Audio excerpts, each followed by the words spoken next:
At least we got bulletproof windows.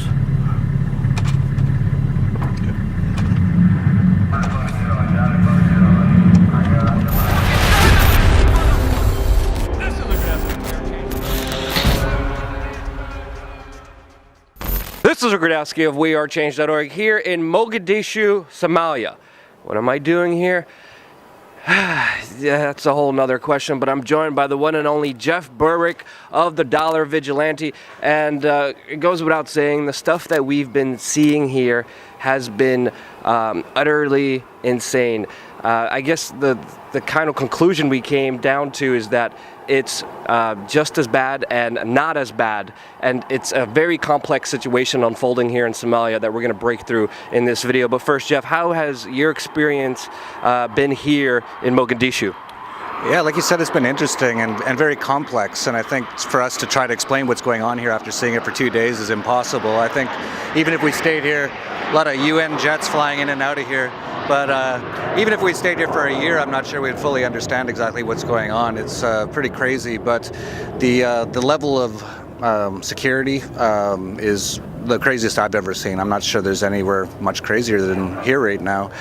We're driving around with guys with 10 guys with AK-47s just to get through anywhere. They told us not to stay anywhere for very long, no more than 5 or 10 minutes, or people probably come and shoot us. And then we had to just get out of there. Now we're staying at a hotel with 3 layers of security, with 3 big barricades, and just the most insane security that I've been through before. And we've been very cautious here. We hired the right people to take us around, get us into town, show us what's going on, give us the real deal. And we met a lot of incredible people. We also met just 2 random Canadians, one on a rooftop, one on a beach, that just started walking up talking to us.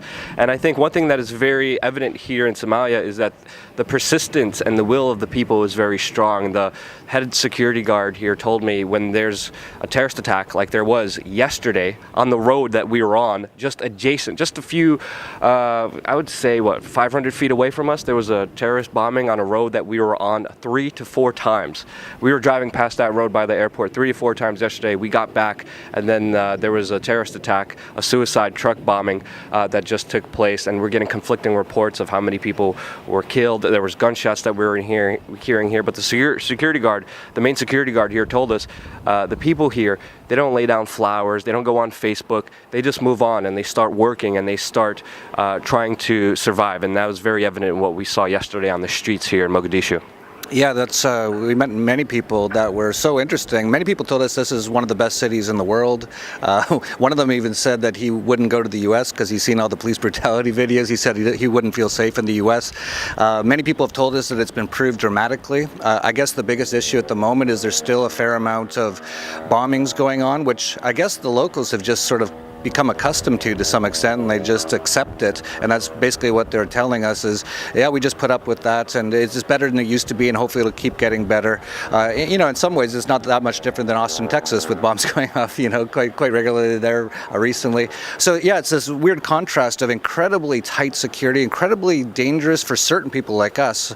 We were warned, actually they told us that our biggest risks were probably the government finding out about us and wanting to come and take our cameras and everything. And I guess some of these Al-Shabaab sort of people.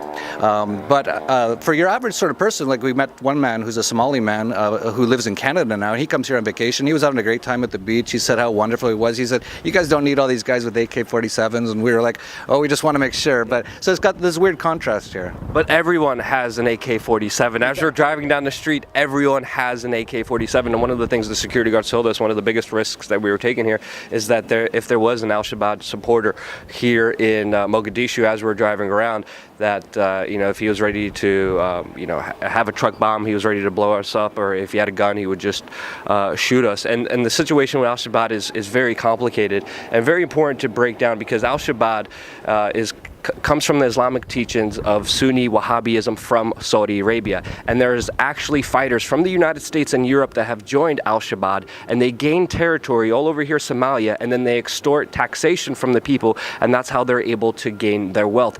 Mostly Somalia is Sufi Islamists who are more of a moderate Islam following, and a lot of them have been extremely friendly extremely nice, extremely calm, extremely peaceful, and very resolved in the face of all this explosions and all these bombings that happen on a regular basis. There was a very tense moment yesterday where we were stuck in gridlock traffic, and then our fixer goes, yeah, this is where there was a big truck bombing here that killed 600 people. It was one of the largest bombings in East African history, and it was just a truck bomb that wiped out an entire city block of people. 600 people. They say even more people died here because a lot of people are unidentified. A lot of people are unknown who actually died here and who are not, and we were actually just stuck in standstill traffic when that was going on as we were being just driven around this entire city. Yeah, and it's we were talking to many people and asking about what's actually going on, and many people told us that because of the U.S. here with their drone bombings, which are just killing numerous civilians, and we heard this from numerous people. We met a person at the airport coming here from the World Bank who came here. He wants to enforce taxation. And then just most importantly, just to cut you off recently, there's a new law here that they have a VAT tax on restaurants and other goods here, and the people here are refusing to pay it, and they're furious, and they're not paying it at all. Which is great. Fully support them on that. I wish everyone would do that. And but you have all these governments all over the place. The United Arab Emirates are really big here. Turkey's got a huge base here. The U.S. is drone bombing constantly. The UN's all over the place. And what they were telling us is these people don't, especially the U.S. and the UN, have no idea what they're doing. They're just bombing things almost just at random. There's probably just some kid in Virginia with a joystick just bombing stuff. And we met a person, you interviewed him, who had 11 of his family members killed by a drone. And what they were telling us is this is actually just converting a lot of people who are fairly moderate and fairly normal people over to Al-Shabaab because they feel like they're just under attack. Yeah. And so this war of terror of the U.S. is just creating more terror. Yeah, I mean, one of the staggering statistics that we heard here is while talking to a lot of the people who work with NGOs here and a lot of the fixers and a lot of the locals, the official estimates is that there's over 70% innocent civilians murdered when it comes to U.S. raids and U.S. drone strikes. We talked to one gentleman yesterday, and again, 11 of his family members. It was a very intense interview that we're going to be releasing later on this YouTube channel, and it was just heartbreaking hearing his story. He was just a regular farmer. The U.S. military came in, and again, 70% of innocent civilians are killed during these U.S. raids, during these U.S. attacks, and these attacks are only escalating with Donald Trump upgrading AFRICOM and expanding their operations here in Somalia. And a lot of the Somalis here are like, you guys are not helping. Like, you could help out the local government forces, the local government police. I mean, that could do something, but you're creating Al-Shabaab terrorists, and they're joining Al-Shabaab. They're joining this. Al-Shabaab also stands for young people here in Somalia. So there's a lot of young people who are disenfranchised. Obviously, there's not a lot of economic hope here. Obviously, when they have drone strikes killing their family members, they turned to the worst kind of actions that they can in this life, and that's suicide bombing and terrorism, which is very prevalent here in Somalia. Yeah, and as you know, I'm an anarchist, and for years and years, everyone told me, if you like anarchy so much, go to Somalia. So I came here, and I don't see a lot of anarchy. The only anarchy I see is the private security forces, which are great and so professional. I was really amazed at the professionalism of the security forces we had here. And the private markets, the fish market, it's all free market. You just see these little kids taking 200-pound sharks on their back out of the ocean. So that's the anarchy part. There's people still trying to survive, still trying to live, still providing services. But really, most of the problems here are all caused by government and by factions of people trying to control the state. Yeah.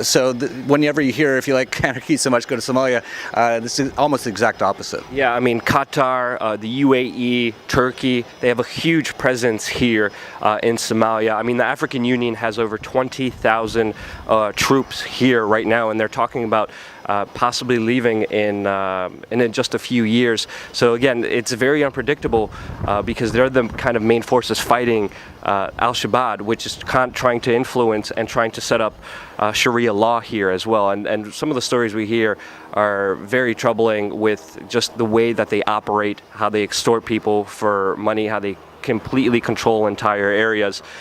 Mostly, a lot of the fighting is happening within the Kenyan border, the Kenyan-Somalian border, but of course it is very prevalent here. As we saw yesterday, there was another terrorist attack a few days ago, Thursday, and these terrorist attacks are just escalating as they're trying to vie for more control and more territory in the region, as we're in this very just complicated mess. But I definitely don't see this as anarchy. I see a lot of governments here. I see a lot of people vying for power and control. I see a lot of natural resources, and even the story of the Somali pirates.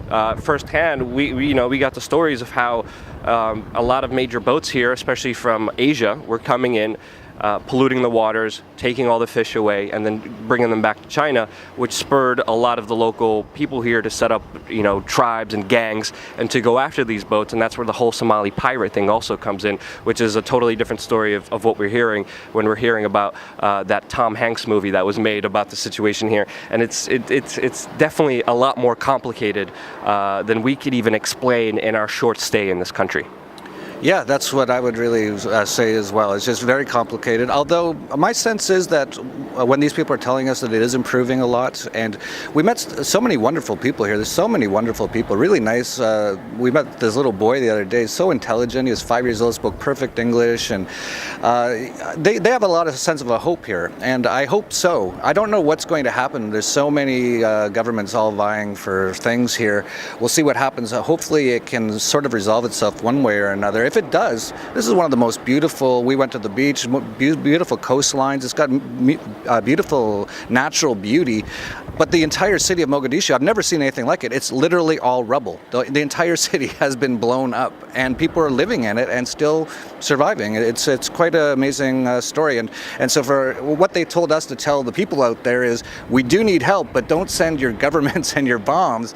We need other types of help to, people just sort of, I'm not even sure how to help, actually. It's that complicated, but definitely U.S. drone bombs are not helping. Yeah, they're definitely not helping, and the victim of kind of the drone bombings and the U.S. raids here just said, just leave. Just stop interfering in our country here, because you're making the situation a lot worse and you're turning over people to terrorism.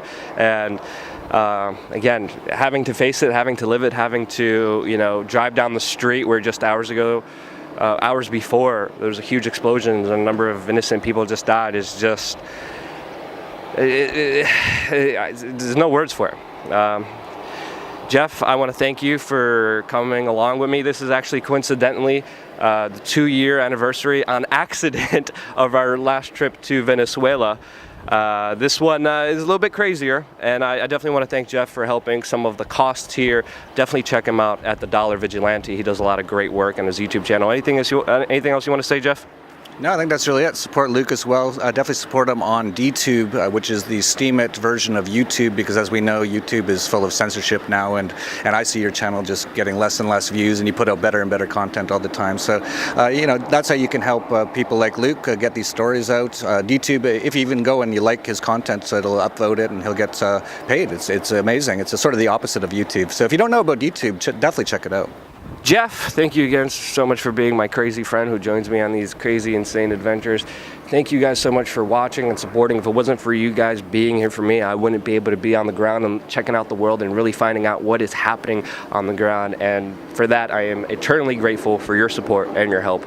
Stay tuned for more here on youtube.com/we are change.